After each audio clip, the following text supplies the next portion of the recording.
Fellas, do you really want to know when it's time to walk away from the relationship?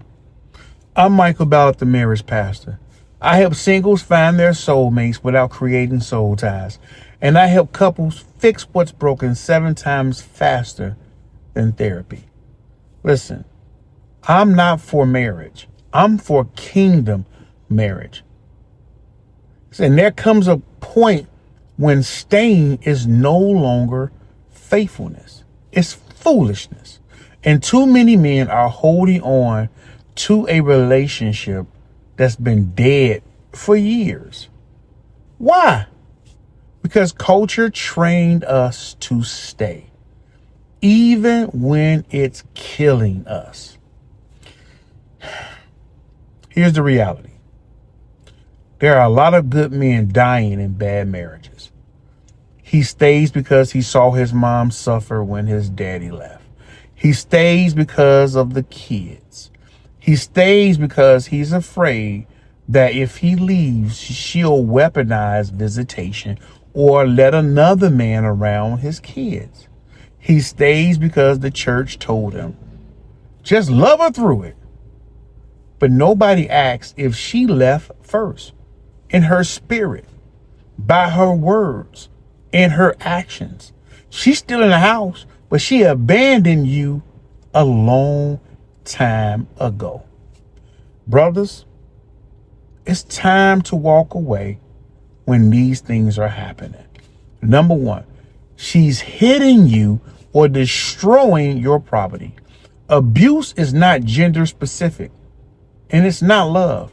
If she's putting her hands on you, threatening you, breaking your peace and your property, and she doesn't fear God, she doesn't respect you, you're not weak for wanting to walk away. You're wise. Number 2, if she's doing this, if she is constantly disrespecting you, it says it is better to live in a corner of the housetop than in a house share with a quarrelsome wife. That's in Proverbs chapter 25 through 24.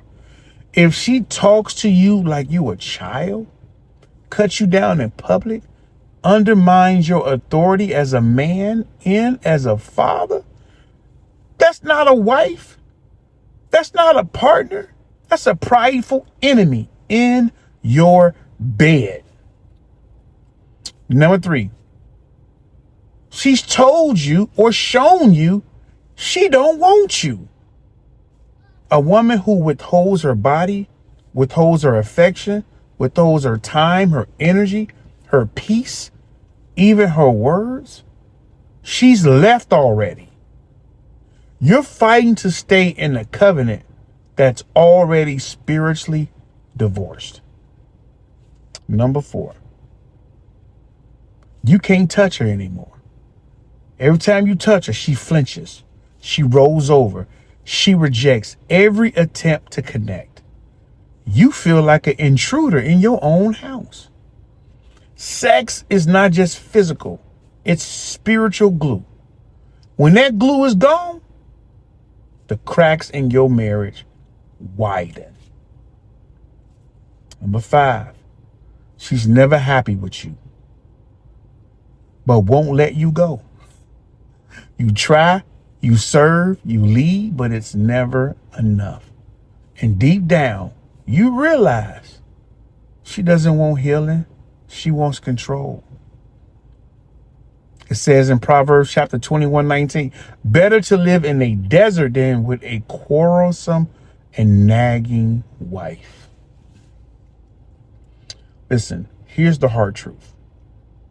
Marriage is for earth, not for eternity. You don't get a second life.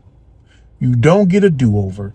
You don't get to come back and try this all over again. And God did not call you to suffer in silence for the sake of appearance. And listen, my brothers, you have a right to leave if she's already left. You're not abandoning your family. You're refusing to abandon yourself. God sees your pain. God sees your prayers. God sees how you tried. But now, it's time to protect your peace your purpose, your children, even if that means walking away from a woman who already walked away from you in her heart. She already divorced you in her heart. She already abandoned you in her heart. Don't take just because she's there, meaning she hasn't left. God didn't call you to die in your marriage. He called you to lead in it. And if she refuses to follow, if she rejects your love, if she's abusing your presence, then it's not disloyal to walk away. It's deliverance.